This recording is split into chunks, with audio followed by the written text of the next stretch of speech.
I recently coached the loveliest of parents. They are prosocial in the way that they're raising their daughter who has ADHD. Today, we are going to define prosocial parenting and demonstrate how to use those techniques and why they are so important. I'm Annie Adjen. I'm a certified ADHD and academic coach for teenagers, college students, and their parents. I make this content for you for free because parents of neurodiverse kids need tons of support, and you need science-based strategies that really work. So this couple's daughter is in her early 20s. She's finding her way in fits and starts through college, relationships, and even a part-time job. Mom and dad have done an admirable job in raising this girl, but they're getting worn out, helping her with, well, just about everything in life. They're a little worried about her choices and a little worried about her future too. Their daughter has squandered a few opportunities, and her underachievement in school makes mom and dad wonder if she's going to be able to finish her degree. They don't insist on college at all. But then, if not college, then what? What will she do? And this girl is definitely college material. She was National Honor Society in high school and was awarded scholarships into college. But after a few courses, she became so discouraged that she gave up on her theater major. Her passion is singing and acting, but after some negative feedback from that department, she changed her major to history. But now those history classes are not as appealing and becoming a slog for her. Mom and dad see her vivacious personality and confidence dimming just a little bit with each disappointment. You can probably relate. Just how much can a young person endure? How much can a parent endure? Well, I told this mom and dad that because they are rock star parents who are going to champion this girl to the very end, their daughter is going to make it. However, they are at a precarious crossroads. They know that they can no longer step in as their daughter's surrogate prefrontal cortex. And at some point, she's got to get the necessary skills to launch into her own independent life. No doubt that with some good coaching and getting those executive functions to emerge faster, she's going to learn how to manage the challenges of ADHD and eventually learn to leverage some of the gifts that come with ADHD. Now, here is the special and nuanced thing that I picked up on with this family in session.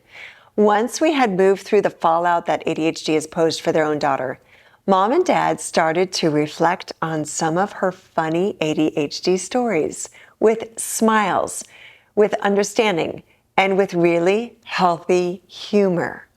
This is a fantastic practice and a perspective that all effective parents and healthy families use, and it's called prosocial humor. Prosocial parenting methods refer to a type of humor or fun-loving dialogue that promotes positive social relationships and more connectivity. Prosocial humor can include innocuous jokes, stories, comments that are lighthearted, inclusive, and meant to make others feel good without offending them. No sarcasm.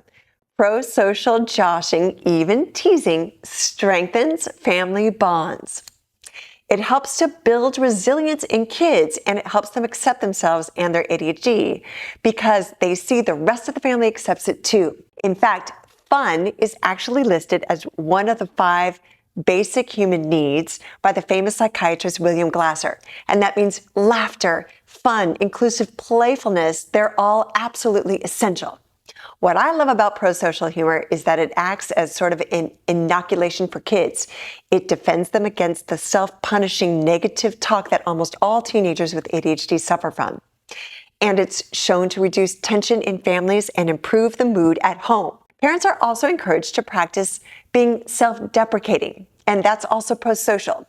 Kind of like, well, kids, you know it's a special night when dad's cooking, so brace yourself for one of his famous interesting dinners. Or, all right, kids, let's see if mom over here can figure out this new TV remote. You know how great I am with technology. Those are a couple of examples of self-deprecating humor, and this all makes parenting ADHD easier and lightens the stigma that it can carry with it. So now back to my coaching session with this really nice couple. Dad says, "Can I tell you a story?" I said, "Of course." They proceeded to tell me a story that I bet you're going to be able to relate to. One day, they got a frantic phone call from their daughter saying, "Mom and Dad, help. I parked in this paid parking lot and now I can't get out because I don't have enough money in my bank account." It actually wasn't the first time that I've heard this story, but the more common version is getting stuck in that parking lot because they've lost the parking stub. And while this story may not be an atypical one for a family who has a child with ADHD, the way in which this mom and dad reflected and looked back on it with prosocial humor was their acceptance, laughter, prosocial head shaking at their beautiful, incredibly smart, talented daughter was really refreshing and such a healthy and adaptive way for them and their daughter to cope with some of the inevitable difficulties and realities around ADHD. I found their prosocial storytelling so refreshing and infectious that I've decided to share one of my stories with you. I have one brother. I love him to the moon and back. I always have and I always will. I lived in Mexico with a family on exchange one year in college, and my brother traveled by bus to spend Christmas with me, and our parents had already flown in. Well, Christmas came and went, but brother never showed up. We contacted embassies and police stations. Law enforcement forced entry into my brother's apartment back home. Luckily, no body was found. And just as we were about to fill out the missing persons report, my brother shows up at the crack of dawn at the front door. Disheveled and 4 days late, he says, the bus broke down, so I hitchhiked all the way here. Why are you guys all crying? He was so hyper-focused on just getting to his destination that it never occurred to him that he might want to let his loved ones know that he was okay and keep us from worrying. And to this day, the whole family loves telling the story. But I know that my brother loves it the most because he feels loved and accepted and even celebrated when we reminisce about this story. Parenting a teenager with ADHD is going to tire you out, there's no doubt, and you will worry. But don't turn a blind eye to ADHD and pretend that your child is just going to figure it out on their own or find their way or suck it up and get over it. Now is the critical moment when action and coaching is absolutely necessary.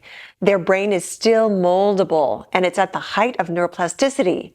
And so you've got to get those targeted tools and skills, especially the executive functions, into the brain now in order to allow them to be able to navigate life and mitigate the ADHD pitfalls. So in summary, prosocial parenting and prosocial family dynamics all refer to behaviors and actions that are intended to benefit each other.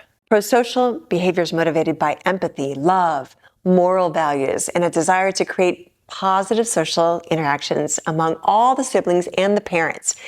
It improves well-being, especially for your son or daughter with ADHD.